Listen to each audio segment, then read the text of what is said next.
Hi hello ನಮಸ್ತೆ ವೀಕ್ಷಕರೇ. ಇವತ್ತಿನ ದಿನ ರೈತರಿಗೆ ಅಂತಲೇ ಒಂದು ಲಾಕ್ ಮಾಡಬೇಕಂತ ಅಂದ್ಕೊಂಡು ಬೆಳಿಗ್ಗೆನೆ ನಾನು ನಂದೇ ಆದ ಒಂದು ಕೆಲಸ ಇತ್ತು ಸ್ನೇಹಿತರೆ. ನಮ್ಮ ಹೊಲದಲ್ಲಿ ಬಾಳೆ ಗಿಡಕ್ಕೆ ಎಲೆ ಸುರುಳಿ ರೋಗ ಅಂದರೆ ಎಲೆ ಸುರುಳಿ ಕೀಟ ಬಿದ್ದಿತ್ತು. ಸೊ ಅದನ್ನು ಇಂಗ್ಲೀಷಲ್ಲಿ ಬನಾನಾ ಸ್ಕಿಪ್ಪರ್ ಅಂತ ಕರೀತಾರೆ ಸ್ನೇಹಿತರೆ.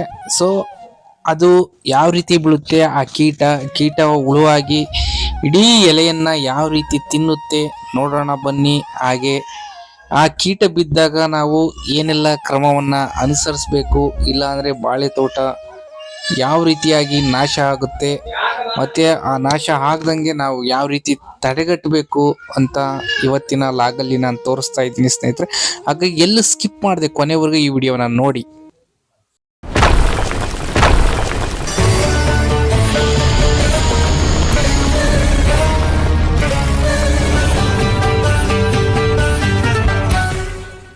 ನೋಡಿ ವೀಕ್ಷಕರೇ, ಈಗ ಈ ಬಾಳೆ ಗಿಡದಲ್ಲಿ ಹುಳ ಬಿದ್ದಿದೆ. ಹುಳ ಅಂದ್ರೆ ಅದು ದೊಡ್ಡ ಹುಳನೇ. ಯಾವ ತರ ತಿಂದಿದೆ ಅಂತ ನೋಡ್ಬೋದು ನೀವು. ಫುಲ್ ಎಲ್ಲ ಅಷ್ಟು ತಿಂದು ಸುಳಿ ಕಟ್ಕೊಂಡಿರುತ್ತೆ. ಸುಳಿ ಒಳಗಡೆ ಹುಳ ಇರುತ್ತೆ ನೋಡ್ರಿ. ತಿಂದು ತಿಂದು ತಿಂದು ತಿಂದು ಇದೆಲ್ಲ ಸುತ್ತ ಲದ್ದಿ ಹಾಕೈತೆ. ಈ ದುಂಡುಗೆ ಏನ್ ಕಾಣ್ತಾ ಇತ್ತು ಅದೆಲ್ಲ ಅದ್ರ ಲದ್ದಿ, ಆ ಹುಳದ ಲದ್ದಿ ಇವೆಲ್ಲ. ಆ ಹುಳ ಯಾವ ರೀತಿ ಐತಿ ಅಂತ ನೋಡೋಣ. ಈಗ ಇರುತ್ತೆ ಅಂತ ತೋರಿಸ್ತೀನಿ ನೋಡ್ರಿ. ಈಗ ಇದು ಒಳಗಡೆ ಹುಳ ಇರುತ್ತೆ, 100 ಭಾಗ ಇರುತ್ತೆ ಅಂತ ಅಂದ್ಕೊಂಡಿದ್ದೀನಿ. ನೋಡ್ಬೋದು ಈ ತರ ರೌಂಡ್ ನೋಡಿ ಕಟ್ ಮಾಡಿ ಅದು ಗೂಡ್ ತರ ಕಟ್ಕೊಂಡ್ಬಿಟ್ಟೈತಿ. ಹುಳ ಯಾವ ರೀತಿ ಐತಿ ಅಂತ ಕಾಣ್ತೈತೆ ಹುಳ ನೋಡ್ರಿ. ಬರುತ್ತೆ ಇದು ಕಾಣ್ಬೇಕು ನಿನಗೆ, ಅದು ಕಾಣ್ತೈತಾ?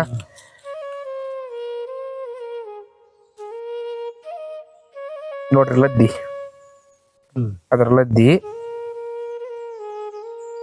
ನೋಡ್ರಪ್ಪ ಹುಳ.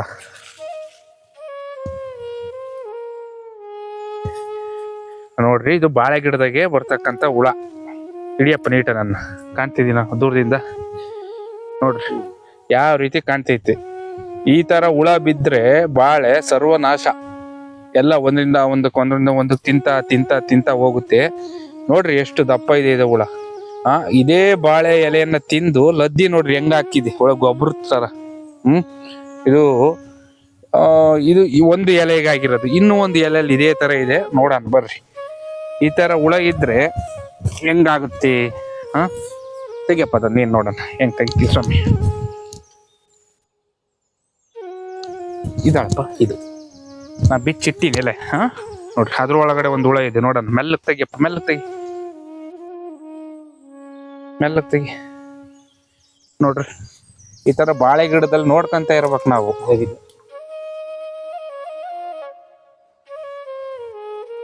ನೋಡ್ರಿ ಯಾವ ತರ ಇದೆ ಅಂತ ಹುಳ. ಇದು ಬಾಳೆಯಲ್ಲಿ ಬೀಳ್ತಕ್ಕಂತ ಹುಳ ನೋಡ್ರಿ ಯಾವ ತರ ಇದೆ. ನೋಡಿ ಸ್ನೇಹಿತರೆ, ಇಲ್ಲೂ ಕೂಡ ಹೆಂಗ್ ಕಟ್ಟಾಗಿದೆ ಅಂದ್ರೆ, ಇಲ್ಲಿ ನೋಡ್ರಿ ಬಾಳೆ ಎಲೆಯ ಕುಡುಲ ಕೊಯ್ದ ರಿಸಿಗೆ ಎಲ್ಲ ತಿಂದ್ಕಂತ ಬಂದಿದೆ. ಸುಳ್ಳಿ ಆಗಿದೆ, ಸುಳ್ಳಿ ಸುತ್ಕೊಂಡಿದೆ. ಹಂಗೆ ಹತ್ರಕ್ಕೆ ಮೆಲ್ಲಕ್ ತಗೊಂಬ. ನೋಡ್ರಿ ಇದ್ರಲ್ಲೂ ಕೂಡ ಅದೇ ತರದ 2 ಹುಳ ಇದಾವೆ. ಯಾವ ತರ ಫೋಲ್ಡ್ ಆಗಿದೆ ನಾ ನೋಡ್ರಿ. ಓಕೆನಾ? ಇಷ್ಟು ಕಟ್ ಮಾಡ್ಕೊಳ್ಳೋಣ. ಒಂದು ನೋಡ್ರಿ, ಇಲ್ಲೊಂದು ಹುಳ ಇದೆ ಇದ್ರೊಳಗಡೆ. 2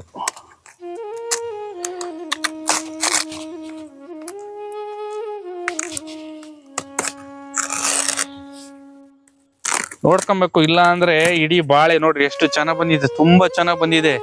ಈ ಹುಳ ಏನಾರ ಈ ತರ ಬಿತ್ತು ಅಂದ್ರೆ ಎಲ್ಲ ಎಲೆ ತಿಂತ ಹೋದ್ರೆ ಇನ್ನೇನು ರೋಗ, ಅದು ಕೊನೆಗೆ ಇದಕ್ಕೂ ಸಮೇತ ಹತ್ತು ಬಿಡುತ್ತೆ. ಬುಡಕ್ಕೂ ಸಮೇತವರೆಗೂ ತಿಂತಾ ಹೋಗುತ್ತೆ. ನೋಡ್ರಿ ಬರ್ರಿ ತೋರಿಸ್ತೀನಿ ಯಾವ ರೀತಿ ಹುಳ ಇದೆ ಅಂತ. ಕಾಣ್ತೈತೇನಪ್ಪ? ನಾನು ನೀಟಾಗಿ ಕಾಣ್ತಿದ್ದೀನಿ ಅದ್ರಾಗೆ. ನೋಡ್ರಿ ಫುಲ್ ಗಮ್ ತರ ಅದು ಹೆಂಗೆ ಪಿನ್ ಹೊಡೆದ್ರೆ ಇಸಿ ಅಂಟ್ಕೊಂಡ್ಬಿಟ್ಟಿದೆ ಒಳಗಡೆ ಹುಳ. ನೋಡ್ರಿ ಹೆಂಗಿದೆ.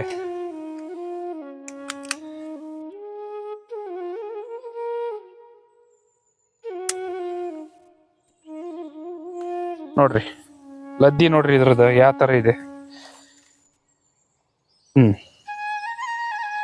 ಲದ್ದಿ ಹುಳ ಕಾಣ್ತಿದ್ಯೇನಪ್ಪ?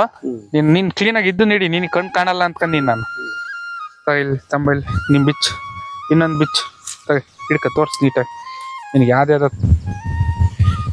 ಯಾವ ಥರ ಅದ್ರದ್ದು ಲದ್ದಿ ಕೂಡ ನೋಡ್ರಿ ಯಾವ ಥರ ಇದೆ. ಈ ಥರ ಇದು ಬಾಳೆ ತೋಟಕ್ಕೆ ಯಾರದೇ ಬಾಳೆ ತೋಟಕ್ಕೆ ಬಿದ್ದರೂ ಕೂಡ ಅದಕ್ಕೆ ಇಮ್ಮಿಡಿಯೇಟಾಗಿ ನೀವು ಔಷಧಿ ಹೊಡೆದ್ರೆ ಕಂಟ್ರೋಲ್ ಆಗುತ್ತೆ. ಈ ಹುಳ ಒಂದು ಗಿಡದಿಂದ ಒಂದು ಗಿಡಕ್ಕೆ ಸ್ಪ್ರೆಡ್ ಆಗೋದ್ರೊಳಗಡೆ, ಅದು ಒಂದು ಗಿಡದಿಂದ ಒಂದು ಗಿಡಕ್ಕೆ ಅದರ ಸಂತಾನವನ್ನು ಬೆಳೆಸೋದ್ರೊಳಗಡೆ ನಾವು ಅದನ್ನು ನಿಗ್ರಹಿಸಬೇಕಾಗುತ್ತೆ. ಅಂದರೆ ಅದನ್ನು ನಾವು ಯಾವುದೋ ಅದಕ್ಕೆ ಸಂಬಂಧಿಸಿದಂತಹ ಔಷಧಿಯನ್ನು ಹೊಡೆದು ನಾವು ಅದನ್ನು ನಾಶ ಮಾಡಬೇಕಾಗುತ್ತೆ. ಇಡಪ್ಪ ಕೆಳಕ್ಕೆ ಇಲ್ಲಿ ಅಲ್ಲಿ ಹಂಗೆ ಇಡು. ಅಲ್ಲೊಂದಿದೆ ನೋಡಿ, ಅದೊಂದು ತೆಗಿ. ಇಲ್ಲಿ ನೋಡ್ರಿ ಇದ್ರೊಳಗಡೆ ಬಿಚ್ಚಿದ್ರೊಳಗೆ ಹುಳ ಇದೆ ಸ್ನೇಹಿತರೆ. ಇಲ್ಲೊಂದಿದೆ ನೋಡ್ರಿ ವೆಯ್ಟು ಇದೆ ಇದು ತುಂಬಾ. ನೋಡ್ಬೋದು ಯಾವ ಥರ ಇದೆ ಅಂತ. ಈ ಥರ ಸುಳ್ಳಿ ಗಟ್ಟಿರುತ್ತೆ. ಬಿಚ್ಚಪ್ಪ.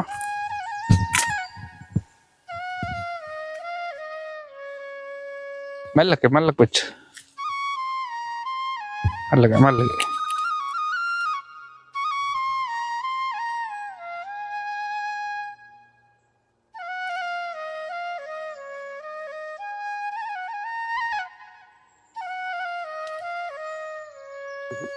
ಇದೇ ಒಳಗಡೆ ಮೆಲ್ಲಕ್ಕೆ ತೆಗಿ.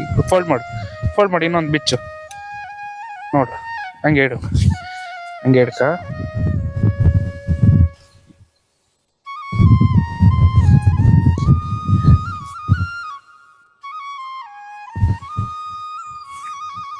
ಬಾಳೆ ಗಿಡದಲ್ಲಿ ತುಂಬಾನೇ ಬಿದ್ದಿದೆ ಇದು. ಇದ್ರ ಒಳಗಡೆ ಇದೆಯಾ ಹಂಗೆ ನೋಡಂಬರ್ರಿ. ನೋಡ್ರಿ ಇದ್ರ ಒಳಗಡೆ ಲದ್ದಿ ಇದೆ. ಅವು ತಿಂದು ಅದನ್ನೇ ಸಮೇತ ಒಂದು ಗೊಬ್ಬರ ಪ್ರಾಡಕ್ಟ್ ಮಾಡತ್ತಲ್ಲ, ಗೊಬ್ಬರ ಯಾವ ತರ ಮಾಡ್ತಾರ ಆ ತರ ಗೊಬ್ಬರ ಆದಂಗ ಆಗಿತ್ತು ನೋಡ್ರಿ. ಅದ್ರ ಲದ್ದಿ ಈ ತರ ಇದೆ ನೋಡ್ಬೋದು. ಈ ತರ ಬರುತ್ತೆ ಲದ್ದಿ.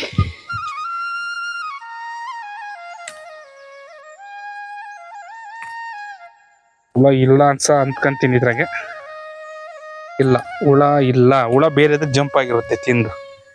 ಅದು ಅದ್ರೊಳಗಡೆ ಹುಳ ಇಲ್ಲ ಇದ್ರೊಳಗಡೆ. ಐ ಥಿಂಕ್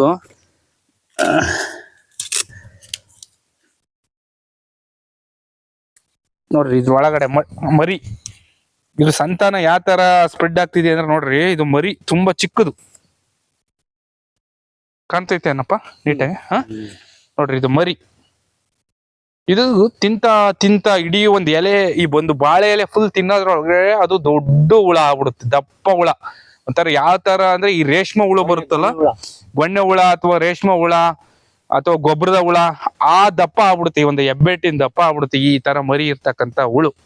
ನಾವು ಇದು ಮರಿಯಲ್ಲೇ ಇದು ತನ್ನ ಗೂಡು ಕಟ್ಕೊಳುತ್ತೆ ಅಂತ ಗೊತ್ತಾಗ್ತಿದ್ದಂಕಲೇ ನಾವು ಒಂದು ಸ್ಪ್ರೇನ, ಸ್ಟ್ರಾಂಗ್ ಆಗಿರ್ತಕ್ಕಂಥ ಒಂದು ಸ್ಪ್ರೇ ನಾವು ತೋಟಗಾರಿಕೆ ಇಲಾಖೆಗೆ ಹೋಗಿ, ತೋಟಗಾರಿಕೆ ಇಲಾಖೆಯಲ್ಲಿ ಅವರು ಯಾವ್ದನ್ನ ಬರ್ಕೊಡ್ತಾರೋ ಅದನ್ನ ತೆಗೆದುಕೊಂಡು ಬಂದು ನಾವು ಸ್ಪ್ರೇ ಮಾಡ್ಬೇಕಾಗುತ್ತೆ.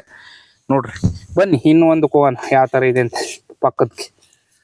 ಬಾಪ ಇಲ್ಲೂ ಗೊಂಚಲುಗಳು ಗಂಟೆ ಬಿಟ್ಟು ಹುಟ್ಟಿದಾವೆ. ಅವೆಷ್ಟು ಹುಳ ಇದಾವೆ ಅಂತ ನೋಡೋಣ.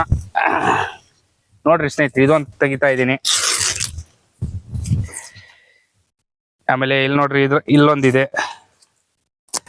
ಇವೆರಡರಲ್ಲಿ ಯಾವ್ದ್ರಲ್ಲಿ ಹುಳ ಐತೆ ಅಂತ ನೋಡೋಣ. ಫಸ್ಟ್ ಇಡ್ತಾ ಇದ್ದೀನಿ.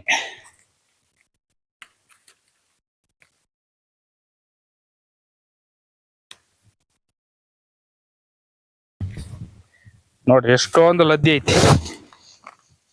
ಇದ್ರಾಗ ಹುಳ ಇರಕ್ಕಿಲ್ಲ, ಯಾಕೆಂದ್ರೆ ಲದ್ದಿ ಐತಿ ಬರೆಯ.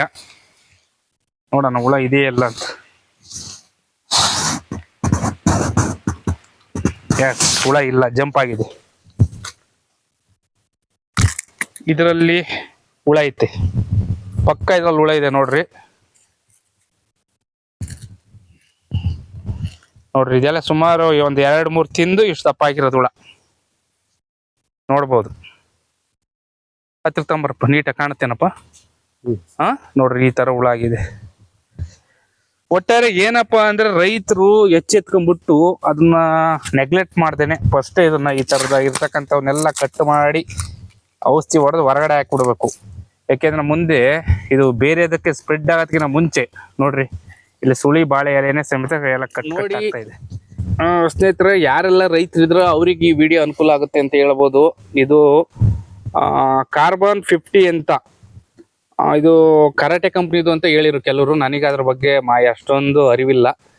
ಇದು ಹೊರಗಡೆ ತರ್ತೀವಿ ಅಂದ್ರೆ ನೀವು ಮಾಮೂಲಿ ಆಗ್ರದಲ್ಲಿ 1550 ರೂಪಾಯಿ ಸ್ನೇಹಿತರೆ. 1550 ರೂಪಾಯಿ 1 ಲೀಟ್ರು ಔಷಧಿ ಇದು, ಅಂದರೆ ಪಾಯ್ಸನ್ ಇದು. ಈಗ ನಾನು ಆಕ್ಚುಲಿ ಇದನ್ನ ಅವರೆ ಗಿಡಕ್ಕೆ ಹೊಡೆಯೋಣ ಅಂತ ಬಂದಿದ್ದೆ. ಅವರೆ ಗಿಡಕ್ಕೆ ಒಂದು ಸ್ವಲ್ಪ ಹುಳ ಬಿದ್ದೆ, ಹಸಿರು ಹುಳ, ಅದಕ್ಕೆ ಹೊಡೆಯೋಣ ಅಂತ ಬಂದಿದ್ದೆ ಸ್ನೇಹಿತರೆ. ಇದು ಇಂಟರ್ ಕ್ರಾಪ್, ಅಂದರೆ ನೋಡ್ಬೋದು ನೀವು ಈ ಕಡೆ ಏನಪ್ಪಾ ಅಂದರೆ ತೆಂಗಿನ ಗಿಡ ಒಳಗಡೆ ಮೇಯ್ನು ಬೆಳೆ ತೆಂಗಿನ ಗಿಡ ಇದೆ, ತೆಂಗಿನ ತೋಟ ಇದೆ ಸುತ್ತ. ಈ ತೆಂಗಿನ ತೋಟದ ಒಳಗಡೆ ಇಂಟರ್ ಕ್ರಾಪ್ ಆಗಿ ನಾನು ಏನು ಮಾಡಿದ್ದೀನಿ ಅಂದರೆ ನಮ್ಮ ತೋಟದಲ್ಲಿ ಬಾಳೆ ಹಾಕಿನಿ, ಬಾಳೆ ಜೊತೆಗೆ ಅವರೆ ಹಾಕಿನಿ. ಬಾಳೆನೂ ಇದೆ, ಅವರೇನೂ ಇದೆ. ಈಗ ಚಳಿಗಾಲದ ಸೀಸನ್ ಸ್ಟಾರ್ಟ್ ಆಗುತ್ತೆ, ಇನ್ನೇನು ಅವರೇ ಹೂವಾಗೋ ಸಮಯ. ಈ ಹೂವಿನ ಸಮಯದಲ್ಲಿ ಈ ಔಷಧಿ ಹೊಡೆಯೋಣ ಅಂತ ಬಂದೆ. ಆದ್ರೆ ಅವರೆ ಗಿಡಕ್ಕಿನ್ನ ಮೊದಲು ನಾನೀಗ ಇದೇ ಔಷಧಿನ ನಾನು ಬಾಳಿಗೆ ಹೊಡಿತಿದ್ನಿ ಸ್ನೇಹಿತರೆ. ಇದು ತುಂಬಾ ಪವರ್ಫುಲ್ ಔಷಧಿ ಅಂತ ಹೇಳಿರು. ಒಂದು ಕೂಡಕ್ಕೆ ಬರೀ 10 ml ಹಾಕೊಂಡು ಹೊಡಿ ಅಂತ ಹೇಳಿದ್ದಾರೆ ಅವರು ಕೃಷಿ ಇಲಾಖೆಯಲ್ಲಿ. ಸೊ ಇದೇ ಔಷಧಿನ ಈಗ ನಾನು ಅವರೆ ಗಿಡದ ಬದಲಿಗೆ ಮೊದಲು ನಾನು ಬಾಳೆ ಗಿಡಕ್ಕೆ ಸ್ಪ್ರೇ ಮಾಡ್ತೀನಿ. ಯಾಕೆ ಅಂದ್ರೆ ನೋಡಿದ್ವಿ ಇದಕ್ಕಿಂತ ಮುಂಚೆ ನೀವು ಹುಳನ ಎಷ್ಟೆಷ್ಟು ದಪ್ಪ ಇದೆ ಅಂತ. ಆ ಹುಳಗಳು ಸಾಯ್ಲಿ ಅನ್ನೋ ದೃಷ್ಟಿಕೋನದಿಂದ ಫಸ್ಟ್ ಇದಕ್ಕೆ ಸ್ಪ್ರೇ ಮಾಡ್ತೀನಿ. ಮತ್ತೆ ರೈತರಿಗೆ ಇನ್ನೊಂದು ಏನ್ ಹೇಳ್ತೀನಿ ಅಂದ್ರೆ, ಇದನ್ನ ಹೊರಗಡೆ ತೆಗೆದುಕೊಂಡು ಹೋಗ್ಬೇಡ್ರಿ. ಈ ತರದ ಔಷಧಿಗಳನ್ನ ನೀವು ಕೃಷಿ ಇಲಾಖೆಗಳೇ ಯಾಕೆಂದ್ರೆ ಖರೀದಿಸಿ. ಇಲ್ಲಿ ಸುಮಾರು ಬಹಳ ಸಬ್ಸಿಡಿಯನ್ನ ಕೊಡ್ತಾರೆ, ಆಮೇಲೆ ಡಿಸ್ಕೌಂಟ್ ಅನ್ನ ಕೊಡ್ತಾರೆ. ನಾನು ಹೇಳಿದ್ರೆ MRP 1550 ಇದೆ, ನನಗೆ 450 ತಗೊಂಡ್ರು ಸ್ನೇಹಿತರೆ ಇದಕ್ಕೆ ಔಷಧಿಗೆ. ಅಂದ್ರೆ ಎಷ್ಟು ಬಿಟ್ರು ಅಂದ್ರೆ 1100 ರೂಪಾಯಿವರೆಗೂ ಬಿಟ್ಟಿದ್ದಾರೆ ನಮಗೆ ಈ ಔಷಧಿಗೆ. ಇದ್ರ MRP 1550 ರೂಪಾಯಿ ಇದೆ. ಸೊ ಅದಕ್ಕಾಗಿ ನೀವೇನ್ ಮಾಡ್ಬೇಕು ಅಂದ್ರೆ ಕೃಷಿ ಇಲಾಖೆಗೆ ಹೋಗ್ಬೇಕು. ಕೆಲವ್ರು ಏನ್ ಮಾಡ್ತಾರೆ ಅಂದ್ರೆ ಕೃಷಿ ಇಲಾಖೆಗೆ ಕೂಡ ಹೋಗೋದಿಲ್ಲ, ಯಾರೋ ಏನೋ ಬೀಜ ಗೊಬ್ಬರ ಬಿಟ್ಟಾರೆ ಅಂತ ಮಾತ್ರ ಹೋಗ್ತಾ ಇರ್ಬೇಕು. ಯಾರ ಹೊಲ ತೋಟ ಏನಾರ ಕ್ರಾಪ್ ಮಾಡೋರು ಏನಿದ್ರು, ಸರ್ ಏನಾರ ಬೆಳೆ ಬಗ್ಗೆ ಸಂಬಂಧಿಸಿದಂಗೆ ಔಷಧಿ ಬಂದಿದ್ಯಾ ಅಥವಾ ಗೊಬ್ಬರ ಬಂದಿದ್ಯಾ, ಹೋಗ್ಬೇಕು ನೀವು ಅಧಿಕಾರಿಗಳನ್ನ ಕೇಳ್ಬೇಕು. ಅವ್ರು ಏನು ಹೇಳೋದಿಲ್ಲ ಮಾಹಿತಿನ, ನಿಮ್ಮ ಮನೆ ಬಾಕಿ ಬಂದವ್ರು ಹೇಳೋದಿಲ್ಲ, ಓದರಿಗೆ ಹೇಳೋದ್ ಕಷ್ಟ ಇರುತ್ತೆ. ಅವ್ರು ಹೇಳ್ತಾರ, ಹೋಗ್ಬೇಕು ನೀವೇ ಕ್ವಶನ್ ಮಾಡ್ಬೇಕು. ಕೆಲವು ಕಡೆ ಹೋದಾಗ ಬರ್ಕೊಡ್ತಾರೆ, ಸರ್ ಬರ್ಕೊಡೋದಿರ್ಲಿ, ನಿಮ್ಮಲ್ಲಿ ಫೆಸಿಲಿಟಿ ಏನ್ ಸಿಗುತ್ತೆ ಅಂತ ಕೇಳ್ರಿ. ನಿಮ್ಮಲ್ಲಿ ಏನ್ facility, first free of cost ಆಗಿ ಏನ್ ಸಿಗುತ್ತೆ ರೈತರಿಗೆ, ಅಥವಾ ಸಬ್ಸಿಡಿಯಲ್ಲಿ ಏನ್ ಸಿಗುತ್ತೆ. ನಾನು ಕೃಷಿ ಇಲಾಖೆಯಲ್ಲಿ ಕೇಳಿದೆ ಹೋಗಿ, ಕೃಷಿ ಇಲಾಖೆಯಲ್ಲಿ ಏನ್ ಹೇಳಿದ್ರು ಅಂದ್ರೆ, ನಮಗೆ ಫ್ರೀ ಆಫ್ ಕಾಸ್ಟ್ ಅಲ್ಲಿ ನಾವ್ ಏನನ್ನು ಕೊಡೋದಿಲ್ಲ, ಸಬ್ಸಿಡಿಯಲ್ಲಿ ಕೊಡ್ತೀವಿ ಅಂತ ಅಂದ್ರು. ಸೊ ಸಬ್ಸಿಡಿಯಲ್ಲೇ ಆಗ್ಲಿ ಒಳ್ಳೆ ಕ್ವಾಲಿಟಿ ಇರ್ತಕ್ಕಂಥ ಔಷಧಿ ಕೊಡ್ರಿ, ನಮಗೆ ಒಂದು ಪವರ್ಫುಲ್ ಇರೋದು ಅಂತ ಹೇಳೋದಕ್ಕೆ ಈ ಕಾರ್ಬನ್ 50 ಅನ್ನೋದನ್ನ ಕೊಟ್ರು ಸ್ನೇಹಿತರೆ. ಮತ್ತೆ ನಾನು ಇದು ಅವರೆ ಗಿಡಕ್ಕೆ ಕೇಳಿದೆ ಔಷಧಿನ, ಇದನ್ನ ಕೊಟ್ರು. ಓಕೆ, ಇದೇ ರೀತಿ ನಾನು ಮತ್ತೆ ತೋಟಗಾರಿಕೆ ಇಲಾಖೆಗೂ ಕೂಡ ಹೋದೆ ಸ್ನೇಹಿತರೆ. ತೋಟಗಾರಿಕೆ ಇಲಾಖೆಗೆ ಹೋದಾಗ ಬಾಳೆಗೆ ಹುಳ ಬಿದ್ದಿದೆ ಅಂತ ಕೇಳಿದೆ. ಅವ್ರು ಏನ್ ಹೇಳಿದ್ರು ಅಂದ್ರೆ, ಬಾಳೆಗೆ ಹುಳ ಬಿದ್ದಿರೋದ್ರಿಂದ ಅವ್ರು ಯಾವ್ದೋ ಒಂದು ಔಷಧಿಯನ್ನ ಬರ್ಕೊಟ್ರು ಸ್ನೇಹಿತರೆ. ಮೇಡಮ್, ನನಗೆ ನೀವು ಬಾಳೆಗೆ ಔಷಧಿ ಬರ್ಕೊಡ್ತಿದ್ದೀರಾ ಗುಡ್, ಬಟ್ ಗೌರ್ಮೆಂಟ್ ಕಡೆಯಿಂದ ಫ್ರೀ ಆಫ್ ಕಾಸ್ಟ್ ಯಾವ್ದು ಇಲ್ವಾ? ನೀವು ಬರ್ಕೊಡ್ತೀರ್ರಿ, ಫಸ್ಟ್ ಫ್ರೀ ಆಫ್ ಕಾಸ್ಟ್ ಬಂದಿರೋದು ಯಾವ್ದು ಇದೆ ಅದನ್ನ ಕೊಡಿ ನೀವು ಅಂತ ಕೇಳಿದಾಗ, ಅವರು ಇಲ್ಲ ಹೋಗ್ರಿ, ಅಲ್ಲಿ ಇಂಥವ್ರು ನಿಮ್ಮ ಏರಿಯಾದವರು ಇದ್ದಾರೆ, ಅವ್ರನ್ನ ಕನ್ಸಲ್ಟ್ ಮಾಡ್ರಿ, ಅವ್ರನ್ನ ಭೇಟಿಯಾಗಿ ನೀವು ಅವ್ರು ಏನ್ ಫ್ರೀ ಇದೆ ಅಂತ ಅದು ಒಂದು ಬನಾನಾ ಅಂತ ಒಂದು ಕೊಟ್ರು. ಅಂದ್ರೆ ಗೊಬ್ಬರ ತರ ಇರುತ್ತೆ, ಅದನ್ನ ನೀರಲ್ಲಾರ ಮಿಕ್ಸ್ ಮಾಡ್ಬೋದು, ಡೈರೆಕ್ಟರ್ ಹಾಕ್ಬೋದು, ಮಿಕ್ಸ್ ಮಾಡಿ ಈ ತರ ಹಾಕಿ ಅಂತ ಅವ್ರು ಹೇಳಿದ್ರು ಮಾಹಿತಿಯನ್ನ. ಅದೊಂದು ಇನ್ನೊಂದ್ 2 ಪಾಕೆಟ್, ಅದು ಪಾಕೆಟ್ ಅಲ್ಲಿ ಇರ್ತಕ್ಕಂಥದ್ದು ಫ್ರೀ ಆಫ್ ಕಾಸ್ಟ್ ಆಗಿ ಕೊಟ್ರು ಸ್ನೇಹಿತರೆ. ಅಲ್ಲಿರೋದು ಅಷ್ಟೇ ಬಂದಿದ್ದು ಅಂತ ಹೇಳಿದ್ರು. ಅದು ನಮಗೆ ಹೆಚ್ಚಿನ ಮಾಹಿತಿ ಇಲ್ಲ. ಸೊ ಅಷ್ಟು ಬಂದಿರೋದನ್ನ ಫ್ರೀ ಆಫ್ ಕಾಸ್ಟ್ ಆಗಿ ಕೊಟ್ರು ಸ್ನೇಹಿತರೆ. ಅದಕ್ಕೆ ಒಂದು ಪಾಣಿ, FID, ಆಧಾರ್ ಕಾರ್ಡ್ ಅನ್ನ ಅವರಿಗೆ ಕೊಟ್ಟು ನಾನು ಸಿಗ್ನೇಚರ್ ಮಾಡಿ ಅಷ್ಟನ್ನು ತೆಗೆದುಕೊಂಡು ಬಂದೆ. ಒಟ್ಟಿಗೆ ನಾನು ಏನ್ ಹೇಳಕ್ ಇಷ್ಟಪಡ್ತೀನಿ ಅಂದ್ರೆ, ನೀವು ಹೋಗಿ ಫಸ್ಟ್ ಫ್ರೀ ಆಫ್ ಕಾಸ್ಟ್ ಆಗಿ ಏನಿದೆ ಅಂತ ಕೇಳಿ, ಆಮೇಲೆ ಸಬ್ಸಿಡಿ ಯಾವ್ದು ಕೊಡ್ತೀರಾ ಅಂತ ಕೇಳಿ, ಫ್ರೀ ಆಫ್ ಕಾಸ್ಟ್ ಆಗಿರೋದು ಫ್ರೀ ಆಫ್ ಕಾಸ್ಟ್ ಆಗಿ ತೆಗೆದುಕೊಳ್ಳಿ.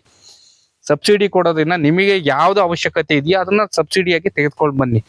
ಈಗ ಕೃಷಿ ಇಲಾಖೆಯಲ್ಲಿ ಪೈಪ್ ಸಿಂಕ್ಲರ್ ಸೆಟ್ ಅನ್ನ ಕೊಡ್ತಾ ಇದ್ದಾರೆ, ಅದು ವೈಟ್ ಪೈಪ್ಗಳು ಬಂದಿದ್ದಾವೆ.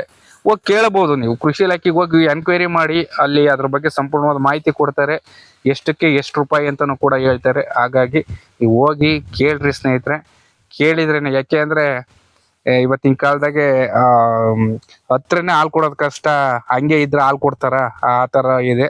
ಸೊ ಹೋಗಿ ಕೇಳಬೇಕು. ಏನಾದ್ರೂ ಈ ವಿಡಿಯೋ ಇಷ್ಟ ಆಗಿದ್ರೆ, ರೈತರಿಗೆ ಅಂತಾನೆ ಮಾಡಿರೋದು, ರೈತರಿಗೋಸ್ಕರ ಮಾಡಿರ್ತಕ್ಕಂಥ ವಿಡಿಯೋ ಇದು ಲಾಗು. ಇಷ್ಟ ಆದ್ರೆ ಈ ವಿಡಿಯೋನ ಲೈಕ್ ಮಾಡಿ, ಶೇರ್ ಮಾಡಿ, ಹಾಗೆ ಕೆಲವು ಗ್ರೂಪ್ಗಳಿಗೂ ಸಮೇತ ಅದನ್ನ ಹಂಚ್ತಾ ಹೋಗಿ, ಅಂದ್ರೆ ಶೇರ್ ಮಾಡ್ತಾ ಹೋಗಿ.